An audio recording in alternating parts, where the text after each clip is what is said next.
ең кішісін аламыз, яғни 0,738 или 0,493. Сәлем достар, менің арнама қош келдіңіздер.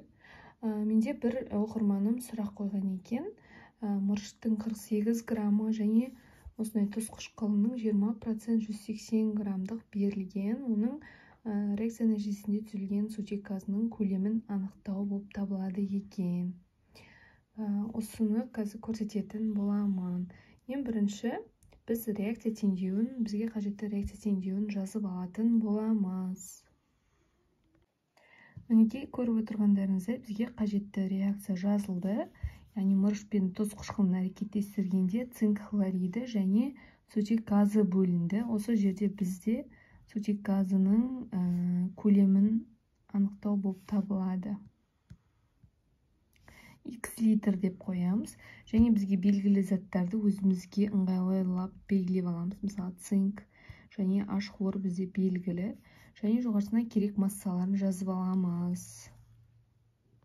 Мінекей бізге белгілі массаларды жазып алдық. Бұл жерде бізде 20% 180 граммдық дегенді біз өзінің негізгі массасын анықтап аламыз. Ол үшін 20-ны 100-ге бөлеміз. Сол кезде үтір мына жерге келеді де 0,2 болады.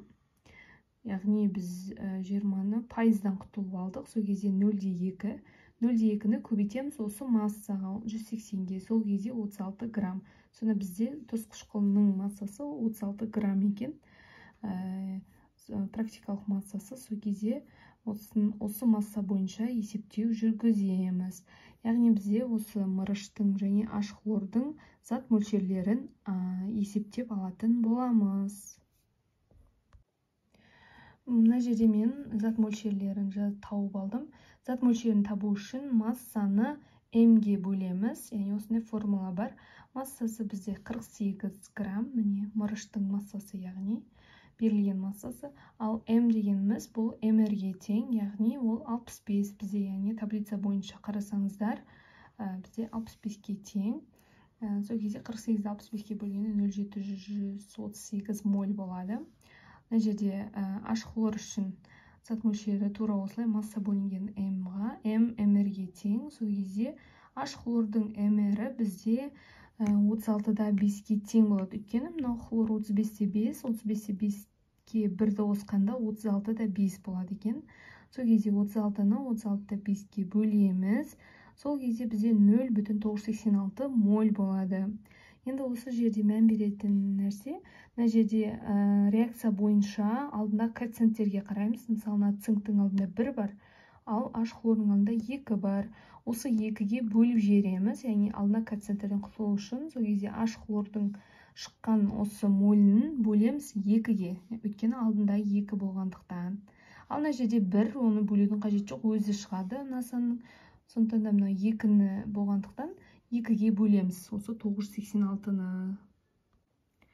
Сол кезде 2-ге бөлгенде, мінекей 2-ге бөлген кезде 0,493 моль болды. Және де екеуін салыстыратын болсақ, біз ең кішісін аламыз, яғни 0,738 или 0,493. Әрине ең кішісі бізде 0,493. Сондықтан да осы зат мөлшері бойынша біз сутек газының көлемін анықтаймыз. Яғни бізде көлемді литрді анықтау керек. Бұл жерде де бізде формула, дайын формула бар, сол бойынша есептейміз. Яғни ол формула бізде В тең нью көбейтілген ВМ. Бұл жерде В деген көлем анықтау формуласы, нью деген зат мөлшері, яғни бізде мына зат мөлшері. Көбейтеміз ВМ-ге. ВМ бұл тұрақты шама 22,4-ке тең. Орындарына қойып көбейтіп аламыз.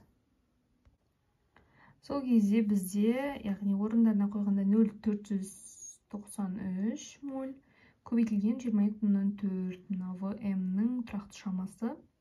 Сол кезде 11-ден 0,4 литр сутек газы бөлінеді екен. Және осы сұрақты қойған менің оқырманыма рахмет. Осындай өздеріңіз қызықтырған, түсінбей жүрген сұрақтарыңызды комментарийге жазып кетсеңіздер болады. Мен міндетті түрде осындай жауап беретін боламын. Келесі видеода кездескенше.